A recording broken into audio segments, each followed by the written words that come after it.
Hi friends, welcome back to my channel. आज हम मंत्रिमंडल और उसकी मंत्रिपरिषद के बारे में चर्चा करेंगे। राष्ट्रपति की शक्तियों का व्यावहारिक उपयोग मंत्रिमंडल द्वारा ही किया जाता है, अतः मंत्रिमंडल को भारतीय शासन व्यवस्था का हृदय कहा जा सकता है। राष्ट्रपति की जो शक्तियां होती हैं उसका व्यावहारिक उपयोग मंत्रिमंडल द्वारा ही किया जाता है, अतः मंत्रिमंडल को भारतीय शासन व्यवस्था का हृदय कहा जा सकता है। मंत्रिपरिषद में 3 प्रकार के मंत्री होते हैं। पहला है कैबिनेट मंत्री, दूसरा है राज्य मंत्री और तीसरा है उपमंत्री। कैबिनेट मंत्री किसे कहते हैं? मंत्रिमंडल और मुख्य विभागों के मंत्री कैबिनेट मंत्री कहलाते हैं। जब किसी राज्य मंत्री को कैबिनेट मंत्री का दर्जा दिया जाता है तो उसे स्वतंत्र प्रभार मंत्री कहते हैं। जब किसी राज्य मंत्री को कैबिनेट मंत्री का दर्जा दिया जाता है तो उसे स्वतंत्र प्रभार मंत्री कहते हैं। संसदीय सचिव, मंत्रिपरिषद के अलावा कुछ सदस्यों को मंत्रियों के साथ कार्य करने के लिए संयुक्त किया जाता है, संसदीय सचिव कहलाते हैं, जिनकी नियुक्ति और शपथ का कार्य केंद्र में पीएम और राज्य में सीएम करता है। 91वें संशोधन 2003 के तहत यह निर्धारित किया गया है। 91वें संशोधन 2003 के तहत यह निर्धारित किया गया है कि केंद्र में लोकसभा और राज्य में विधानसभा की कुल सदस्य संख्या के 15% से अधिक सदस्यों को मंत्रिपरिषद में शामिल नहीं किया जा सकेगा। 15% में पीएम और सीएम भी शामिल हैं। मतलब 91वें संशोधन 2003 के तहत निर्धारित किया गया है कि लोकसभा के सदस्यों की कुल सदस्य संख्या 15% से अधिक नहीं होगी और राज्य में विधानसभा की कुल सदस्य संख्या के 15% से अधिक नहीं होगी। न्यूनतम सदस्य संख्या मंत्रिपरिषद में होती है 12 मंत्री, जबकि दिल्ली में मंत्रिपरिषद में मंत्रियों की संख्या है 10%। यहाँ पे 15% से अधिक सदस्य नहीं हो सकते लोकसभा और राज्य विधानसभा में, और दिल्ली में मंत्रिपरिषद में मंत्रियों की संख्या है 10%। अब तुलना का आधार केंद्रीय मंत्रिपरिषद और राज्य मंत्रिपरिषद। भाग 1 अनुच्छेद। केंद्रीय मंत्रिपरिषद संविधान के भाग 5 में इसका अनुच्छेद है 74 और राज्य मंत्रिपरिषद का भाग है 6, संविधान के भाग 6 में है और अनुच्छेद है 163। राष्ट्रपति को सहायता व सलाह देने के लिए केंद्र में एक मंत्रिपरिषद होगी जिसका मुखिया पीएम होगा। मंत्रिपरिषद द्वारा दी गई सलाह राष्ट्रपति पर बाध्यकारी है। जो मंत्रिपरिषद राष्ट्रपति को जो सलाह देती है वो राष्ट्रपति पर बाध्यकारी है। मंत्रिपरिषद द्वारा दी गई सलाह की न्यायिक जांच नहीं हो सकती। उसी प्रकार राज्यपाल को सहायता देने व सलाह देने के लिए राज्य में एक मंत्रिपरिषद होगी जिसका मुखिया सीएम होगा। मंत्रिपरिषद द्वारा दी गई सलाह राज्यपाल पर बाध्यकारी है।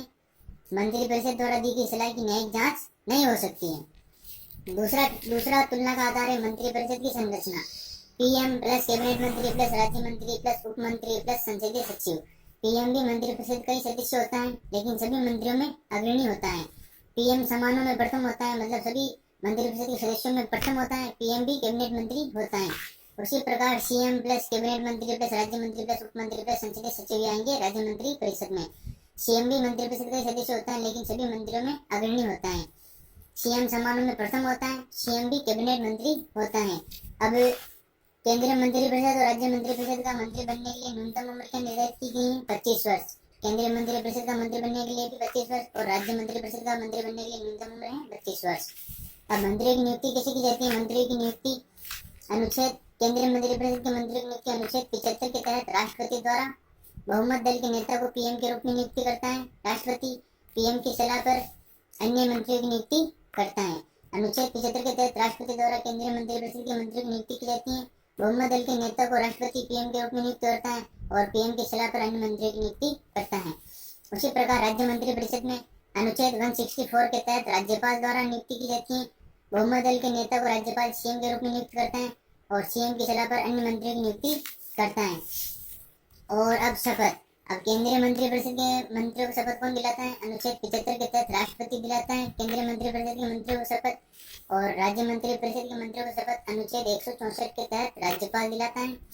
केंद्रीय मंत्रिपरिषद के मंत्रियों को शपथ अनुच्छेद 75 के तहत राष्ट्रपति और राज्य मंत्रिपरिषद के मंत्रियों को अनुच्छेद 164 के तहत राज्यपाल। अब इनका कार्यकाल। केंद्रीय मंत्रिपरिषद के मंत्रियों का कार्यकाल क्या होता है? शपथ ग्रहण से राष्ट्रपति के प्रसाद पर्यंत, जिसकी अधिकतम अवधि 5 वर्ष। केंद्रीय मंत्रिपरिषद के मंत्रियों का कार्यकाल शपथ ग्रहण से राष्ट्रपति के प्रसाद पर्यंत, जिसकी अधिकतम अवधि 5 वर्ष। और राज्य मंत्रिपरिषद के मंत्रियों का कार्यकाल शपथ ग्रहण से राज्यपाल के प्रसाद पर्यंत, जिसकी अधिकतम अवधि 5 वर्ष। अब ये त्यागपत्र किसे देंगे? केंद्रीय मंत्रिपरिषद के मंत्री त्यागपत्र देंगे राष्ट्रपति को और राज्य मंत्रिपरिषद के मंत्री त्यागपत्र देंगे राज्यपाल को। अब मंत्रिपरिषद का सामूहिक उत्तरदायित्व किसके प्रति होता है? केंद्रीय मंत्रिपरिषद का सामूहिक उत्तरदायित्व अनुच्छेद 75(3) के अनुसार लोकसभा के प्रति केंद्रीय मंत्रिपरिषद का सामूहिक उत्तरदायित्व होता है।